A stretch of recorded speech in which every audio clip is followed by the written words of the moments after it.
Hello. Again we are discussing academic integrity in the paper Academic Integrity and Plagiarism. So here in your first unit there is a point what is original writings and contribution to the society. What does it mean when we say that original writing? Original writing are all the writings are original rather that way. You cannot say that original has a meaning like original meaning is which is not plagiarized, which is not based on data falsification, data fabrication or product of unethical practice. So all these are original publications. Original publication may be having but academics like no publication is can be possible out of the blank. So suppose example I am giving you. One Ramayana was there written by Valmiki. Probably there are many Ramayana, thousands or lakhs of books are being produced on Ramayana. And you can assert that the original Ramayana, you can say the Ramayana by Valmiki, and something by Tulsidas. But you take the name. Suppose I am writing. Obviously, my inspiration writing will be there. It is on Ramayana. But the story I cannot change. That doesn't mean that my publication is not original. The story, in academics, no publications, all the writings have a direct contact, direct link or direct reference to some kind of previous writings. Are you getting my point, students? So you cannot say that my writing is completely different other than someone's writing. So but my writings will be again original. Suppose I produce a book on the basis of maintaining academic integrity, where plagiarism is not there, data falsification is not there, data fabrication is not there. It is all based on actual data and all the norms or principles followed by the plagiarism concepts as agencies are implementing. Maybe your university, maybe your UGC, maybe your ministry. Okay. So anyway, this is very debatable thing what is original, but in a sense any writing could be a original writing. That's what I am trying to say. Second aspect is that a contribution to the society. Suppose we are teachers, we are researchers, and gradually if you ask how do you know knowledge, probably a knowledge, maybe a knowledge of history, knowledge of physics, knowledge of chemistry. So little bit when during our schooling is a kind of a training also. Schooling is a kind of training. Then and there in a very concept scientific principle, what is scientific principle, what is solar system. We were introduced the world of science at the age of 4, 5, 6. Then gradually the same topic is introduced in higher studies, but our understanding those topics and orientation of those topics are different.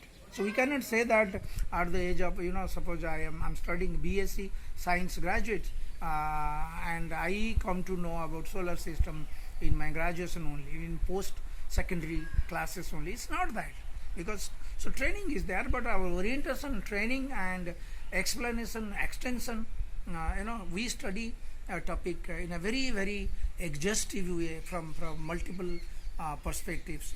Even the same topic also, be it history in master degree also, we teach to the doctoral students, to the PhD students, to the master students the same Mughal history, and Mughal history probably we studied from class 4. So in that case, but whatever we studied, many things were missed. In many of them, in one of my modules, somewhere I told that academics is a debate. Academics is an ongoing discussion. You cannot, it doesn't have a mathematical solution to that. 2 to 4. Suppose someone says historical knowledge about medicine also. Time was there when a nice medicine was nice. Name is nice. We give it to the kids whenever they have some kind of fever. So, but after all, and in some countries, this nice medicine is banned. And now sometimes any scientific principles also, historical principles also whatever we studied, and now we are saying it is not true. So entire academics is a debate. Okay, it goes on. So far we are civilization. I mean, academic things are there. School, college, universities, research institutions exist. We go on doing research after research. So anyway, when we produce some kind of academic writings, maybe in the form of books, or maybe we are contributing to the society, because unless and until there were publications before, so we would not have read. We issued books from library, purchase books from library. Teachers study those books, teach us, and we also collaborate with them by reading research papers.